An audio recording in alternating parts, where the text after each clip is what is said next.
ಎಲ್ಲರಿಗೂ ಸಂವಿಧಾನ ಎಲ್ಲೆಡೆಯೂ ಸಂವಿಧಾನ ಎನ್ನುವ ಸಂದೇಶದೊಂದಿಗೆ ಬಾಬಾ ಸಾಹೇಬ್ ಅಂಬೇಡ್ಕರ್ ಅವರ ಸಂವಿಧಾನ ದಿನವನ್ನ ಕೊರಟಗೆರೆಯಲ್ಲಿ ಅದ್ದೂರಿಯಾಗಿ ಆಚರಿಸಲಾಯಿತು. ಸಂವಿಧಾನ ದಿನದ ಅಂಗವಾಗಿ ಆಯೋಜಿಸಿದ್ದ ಜಾಥಾ ಕಾರ್ಯಕ್ರಮಕ್ಕೆ ತಹಶೀಲ್ದಾರ್ ಮಂಜುನಾಥ್ ಚಾಲನೆ ನೀಡಿದ್ರು. ಕೊರಟಗೆರೆ ಪಟ್ಟಣದ ತಾಲೂಕು ಕಚೇರಿಯಿಂದ ವಿದ್ಯಾರ್ಥಿಗಳೊಂದಿಗೆ ಆರಂಭವಾದ ಜಾಥಾ ಕೆಎಸ್ಆರ್ಟಿಸಿ ಬಸ್ ನಿಲ್ದಾಣದಲ್ಲಿ ಅಂತ್ಯವಾಯಿತು. ಜೂನಿಯರ್ ಕಾಲೇಜು ಆವರಣದಲ್ಲಿ ತಹಶೀಲ್ದಾರ್ ಮಂಜುನಾಥ್ ಅವರು ಅಧಿಕಾರಿಗಳು ಹಾಗೂ ವಿದ್ಯಾರ್ಥಿಗಳಿಗೆ ಸಂವಿಧಾನವನ್ನ ಬೋಧಿಸಿದ್ರು. ನಂತರ ತಹಶೀಲ್ದಾರ್ ಮಂಜುನಾಥ್ ಅವರು ಮಾತನಾಡಿ, ಭಾರತದ ಪ್ರಜೆಗಳಾದ ನಾವು ಭಾರತವನ್ನ ಒಂದು ಸಾರ್ವಭೌಮ ಸಮಾಜವಾದಿ ಸರ್ವಧರ್ಮ ಗಣರಾಜ್ಯವನ್ನಾಗಿ ರಚಿಸಲು ಸಾಮಾಜಿಕ, ಆರ್ಥಿಕವಾಗಿ, ರಾಜಕೀಯ ವಿಚಾರ, ಅಭಿವ್ಯಕ್ತಿ, ವಿಶ್ವಾಸ, ಸ್ಥಾನಮಾನ, ಅವಕಾಶ, ಸಮಾನತೆ ದೊರೆಯುವಂತೆ ರಾಷ್ಟ್ರದ ಗೌರವದ ಏಕತೆಯನ್ನ 1949ನೇ ಇಸ್ವಿ ನವೆಂಬರ್ ತಿಂಗಳ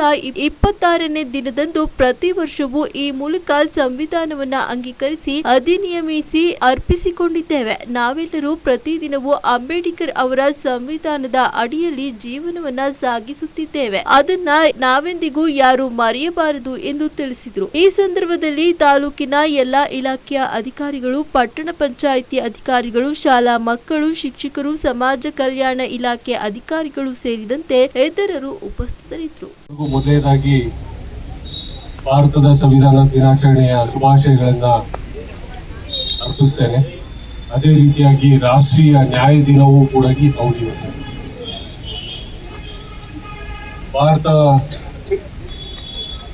ವಿಶ್ವದಲ್ಲಿಯೇ ಅತ್ಯಂತ ದೊಡ್ಡ ಪ್ರಜಾಪ್ರಭುತ್ವ ರಾಷ್ಟ್ರ ಅನಿಸ್ಕೊಳ್ಳೋದಕ್ಕೆ ಮೂಲ ಅಡಿಪಾಯ ಆಗಿರುವ ಸಂವಿಧಾನ ನಮ್ಮ ದೇಶದ ಪ್ರತಿಯೊಬ್ಬ ನಾಗರಿಕನ ಒಂದು ಆತ್ಮಗ್ರಂಥ ಅಂತಾನೆ ಹೇಳ್ಬೋದು. ನಾವು ನಮ್ಮ ದೇಶದಲ್ಲಿರ್ತಕ್ಕಂಥ ಮಹಾನ್ ಗ್ರಂಥಗಳಾದಂಥ ರಾಮಾಯಣ, ಭಗವದ್ಗೀತೆ ಅಂತ ನಾವು ಹೆಂಗೆ ಹೇಳ್ತೀವಿ, ಅದೇ ರೀತಿಯಾಗಿ ಪ್ರತಿಯೊಬ್ಬ ನಾಗರಿಕ ಜೀವಿಸಲು ಸ್ವಾತಂತ್ರ್ಯ ನೀಡಿರ್ತಕ್ಕಂಥ ಮಹಾನ್ ಗ್ರಂಥ ನಮ್ಮ ಸಂವಿಧಾನ. ಸಂವಿಧಾನ ಜಾರಿಗೆ ಬಂದು 75-76 ವರ್ಷಗಳಾದರೂ ಕೂಡ ಇವತ್ತಿಗೂ ಪ್ರಸ್ತುತಿಯನ್ನ ಈಗಾಗಲೇ ನಮ್ಮ ಉಪನ್ಯಾಸಕರು ಹೇಳ್ತಾ ಇದ್ರು. ಸಂವಿಧಾನ ರಚನೆ ಮಾಡಬೇಕಾದ್ರೆ ನಮ್ಮ ಹಿರಿಯರು, ಮುತ್ಸದ್ದಿಗಳು ಹಾಗೂ ಸ್ವಾತಂತ್ರ್ಯ ಹೋರಾಟಗಾರರು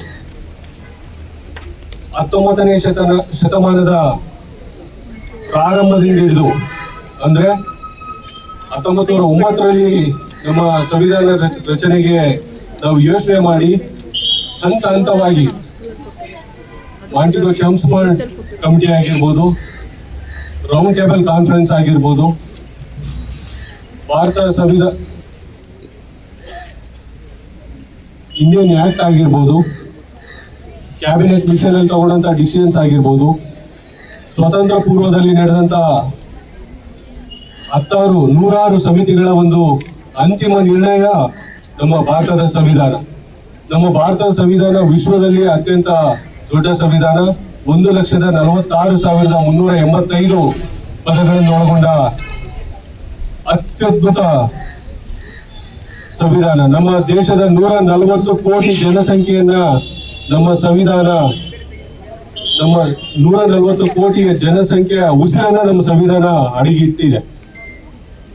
ಪ್ರತಿಯೊಬ್ಬ ಜೀವಿಗೂ, ಪ್ರತಿಯೊಬ್ಬ ಮನುಷ್ಯನಿಗೂ ಸಮಾನವಾದಂತ ಹಕ್ಕನ್ನ ಕೊಡೋದಲ್ಲದೆ ನಮ್ಮ ಮೂಲಭೂತ ಕರ್ತವ್ಯಗಳನ್ನ ನಾವು ಅಧಿಕಾರ ಇದ್ರೆ ಆಡಳಿತ ವ್ಯವಸ್ಥೆಯನ್ನ ಯಾವ ರೀತಿ ನಡೆಸಬೇಕು, ನಮ್ಮ ನ್ಯಾಯಾಂಗ ವ್ಯವಸ್ಥೆ ಯಾವ ರೀತಿ ಇರಬೇಕು, ನಮ್ಮ ಕಾರ್ಯಾಂಗ ವ್ಯವಸ್ಥೆ ಯಾವ ರೀತಿ ಇರಬೇಕು, ಅದೇ ರೀತಿಯಾಗಿ ನಾವು ಪ್ರತಿಯೊಬ್ಬ ನಾಗರಿಕನಾಗಿ ಯಾವ ಕರ್ತವ್ಯವನ್ನ ನಾವು ಮಾಡ್ಬೇಕನ್ನೋದನ್ನ ಕಿವಿಲಿ ಆಚರಣೆ ಮಾಡ್ತಾ ಇದೀವಿ. ನಮ್ಗೆಲ್ಲ ಗೊತ್ತು, ಈ ಒಂದು ಭಾರತದಲ್ಲಿ ಸ್ವಾತಂತ್ರ್ಯ ಹೋರಾಟ ಅದರ ಜೊತೆಗೆ ನಾವು ಅನೇಕ ಒಂದು ಸುಧಾರಣೆಗಳು ಕೂಡ ನಡೆಯುತ್ತೆ. ಒಂದು ರೆಗ್ಯುಲೇಟರಿ ಆಕ್ಟ್ ಇರ್ಬೋದು, 1909ರಲ್ಲಿ ಒಂದು ಮಿರ್ಲೋ ಮಾಂಟೆ ಆಕ್ಟ್ ಇರ್ಬೋದು, 1918ರಲ್ಲಿ ಮಾಂಟೆಗೋ ಚೆಮ್ಸ್ಫರ್ಡ್ ಒಂದು ಆಕ್ಟ್ ಇರ್ಬೋದು, 1935ನಲ್ಲಿ ಭಾರತ ಸರ್ಕಾರದ ಕಾಯ್ದೆ ಇರ್ಬೋದು. ಇವೆಲ್ಲ ಬಂದ ನಂತರ ಒಂದು ಕ್ಯಾಬಿನೆಟ್ ಮಿಷನ್ ಏನಿದೆ ಅದರ ಒಂದು ಶಿಫಾರಸಿನ ಮೇರೆಗೆ ನಮ್ಮ ಸಂವಿಧಾನ ರಚನಾ ಸಭೆಯನ್ನ ಡಿಸೆಂಬರ್ 9, 1946 ರಚನೆ ಮಾಡ್ತಾರೆ. ನಂತರ ಏನು ಬಾಬು ರಾಜೇಂದ್ರ ಪ್ರಸಾದ್ ಅವರು ಈ ಸಂವಿಧಾನ ರಚನಾ ಸಭೆಯ ಅಧ್ಯಕ್ಷತೆಯನ್ನ ಆಗ್ತಾರೆ. 1947 ಆಗಸ್ಟ್ 27ನೇ ತಾರೀಕು ನಮ್ಮ ಡಾಕ್ಟರ್ ಬಾಬಾ ಸಾಹೇಬ್ ಅಂಬೇಡ್ಕರ್ ಅವರು ಈ ಸಂವಿಧಾನ ರಚನಾ ಸಭೆಯ ಒಂದು ಕರಡು ಸಮಿತಿಯ ಅಧ್ಯಕ್ಷತೆಯನ್ನು ಕೂಡ ವಹಿಸಿಕೊಳ್ತಾರೆ. ಇಷ್ಟೆಲ್ಲ ಒಂದು ಪ್ರಯತ್ನದ ಫಲವಾಗಿ ನಮ್ಮ ಸಂವಿಧಾನ ರಚನಾ ಸಭೆ 2 ವರ್ಷ 11 ತಿಂಗಳು 18 ದಿವಸಗಳ ಕಾಲ ಸುದೀರ್ಘ ಕಾಲ ಈ ಸಂವಿಧಾನದ ಬಗ್ಗೆ ಚರ್ಚೆ ಆಗಿ ನವೆಂಬರ್ 26, 1949 ನಮ್ಮ ಸಂವಿಧಾನವನ್ನು ನಾವು ಅಂಗೀಕಾರ ಮಾಡ್ತೀವಿ. ಜನವರಿ 26, 1950 ನಮ್ಮ ಸಂವಿಧಾನ ಜಾರಿಗೆ ಬರುತ್ತೆ. ಈ ಒಂದು ಇಡೀ ವಿಶ್ವದಲ್ಲೇ ಶ್ರೇಷ್ಠವಾದ ಬಲಿಷ್ಠವಾದ ಸಂವಿಧಾನ ನಮ್ದು. ಡಾಕ್ಟರ್ ಬಾಬಾ ಸಾಹೇಬ್ ಅಂಬೇಡ್ಕರ್ ಅವರು ಅನೇಕ ದೇಶಗಳ ಸಂವಿಧಾನವನ್ನು ಅಧ್ಯಯನ ಮಾಡಿ ನಮ್ಗೆ ಒಂದು ಉತ್ತಮ ಸಂವಿಧಾನ ಕೊಟ್ಟಿದ್ದಾರೆ. ಇವತ್ತು ನಾವು ನೆರೆಹೊರೆಯ ದೇಶಗಳು ಹೋಲಿಕೆ ಮಾಡಿದ್ರೆ ಪಾಕಿಸ್ತಾನ ಏನಾಗ್ತಾ ಇದೆ, ಶ್ರೀಲಂಕಾ ಏನಾಗ್ತಾ ಇದೆ, ಬಾಂಗ್ಲಾದೇಶ ಏನಾಗಿದೆ, ಇವೆಲ್ಲವನ್ನ ಹೋಲಿಕೆ ಮಾಡಿದಾಗ ನಮ್ಮ ದೇಶದಲ್ಲಿ ಒಂದು ಶಾಂತ ಪರಿಸ್ಥಿತಿ ಇದೆ. 1975 ತುರ್ತು ಪರಿಸ್ಥಿತಿ ಬಿಟ್ರೆ ಇದುವರೆಗೂ ಕೂಡ ನಮ್ಮ ಸಂವಿಧಾನ ಎಂದೂ ಕೂಡ ಉಲ್ಲಂಘನೆ ಆಗಿಲ್ಲ.